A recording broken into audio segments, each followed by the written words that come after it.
Yun mga idol, kumusta? Welcome sa aking channel, Farmerboy TV.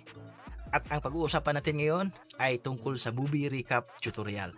Meron po kasing nag-comment sa ating upload na movie recap tutorial for beginners.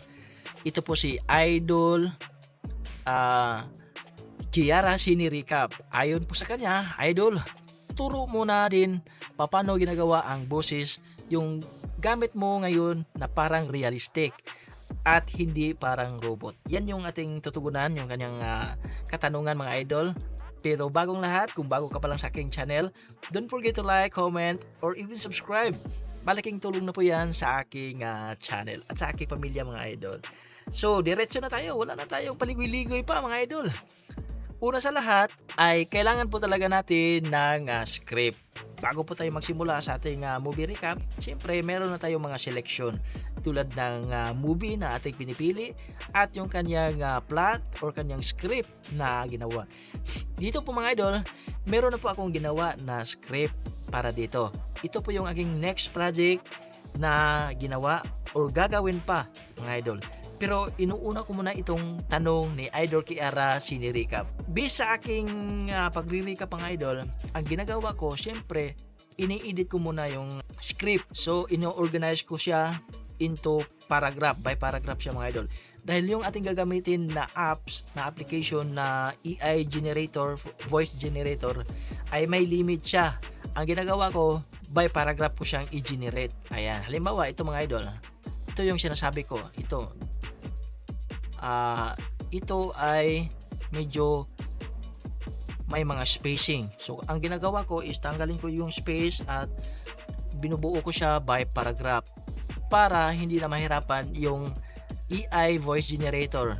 Ang mangyari kasi dyan mga idol, pag hindi natin binubura ito, yung spacing ng speaker ay mahaba, no? Mag-ano siya, pahinga mo na tapos babasahin na naman yung next na sentence. So, halimbawa ito mga idol, yung intro mo na. Dito mga idol, meron na akong ginawa. Halimbawa ito muna yung ating i-generate. Copy natin ito. Tapos, bago natin yan umpisahan, kailangan is meron na tayong yung application na gagamiton. Itong Google AI Studio yung ating ginagamit mga idol.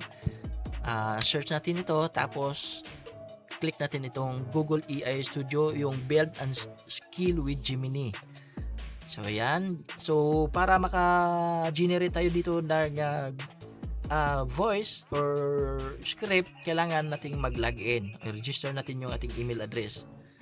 So, mamaya meron din akong i-share sa inyo yung aking diskarte para hindi meron tayong backup. Halimbawa kung maubos yung ating limit. So, ito yung kanyang dashboard. Pindutin po ninyo itong turn text into natural sounding speech. And then, ito na siya ang lalabas mga idol. Una is kailangan natin pumili ng speaker na ating gagamitin. Click natin ito sa kabila, tapos maghanap tayo dito ng boses. Yung maganda.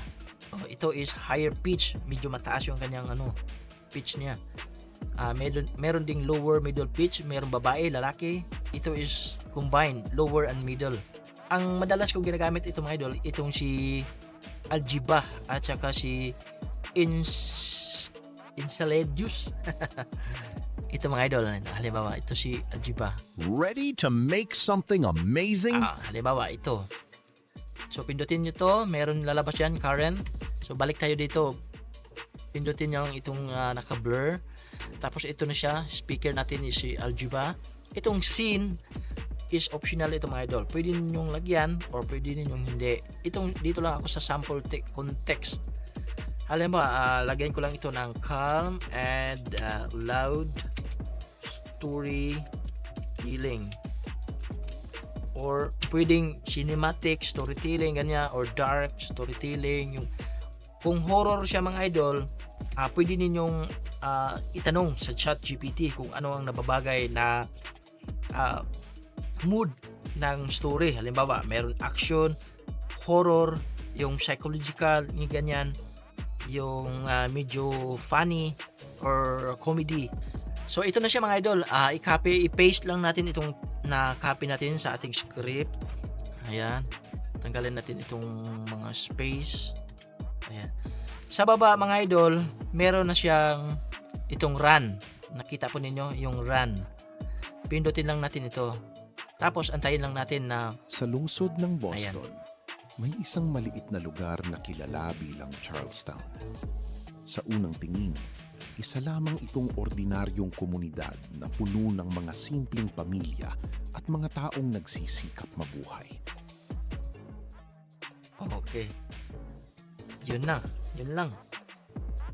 Wait sa muna mga idol ha. Bale, napansin po ninyo is hindi niya binasa lahat ng ginapin natin na script. Pwede ninyong i-run ulit ito. Halimbawa, 17 seconds lang yung kanyang binasa. Pwede ninyong i-check kung saan siya bandang huminto. Bale, i-ano lang natin itong kanyang playback forward.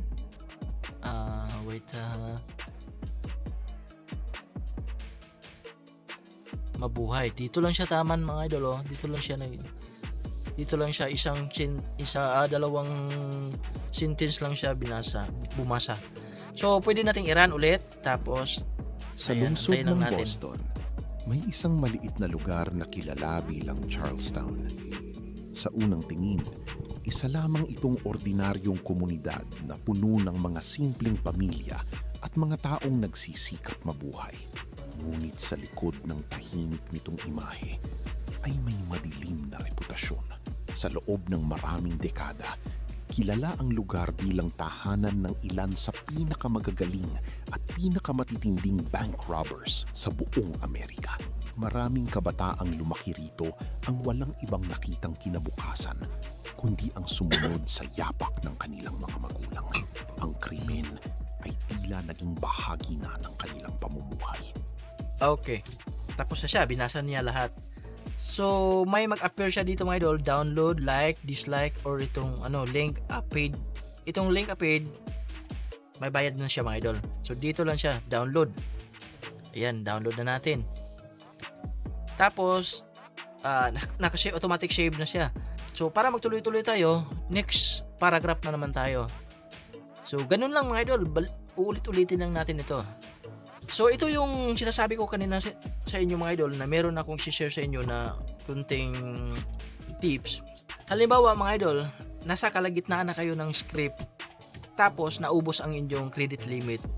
So, kailangan mga idol, meron po kayong backup na email address para i-login na naman ulit. Tapos, ang inyong tatandaan, itong ginamit na speaker, kung anong speaker yung inyong ginamit, halimbawa itong si Aljiba, tapos yung kanyang sample context, no, calm and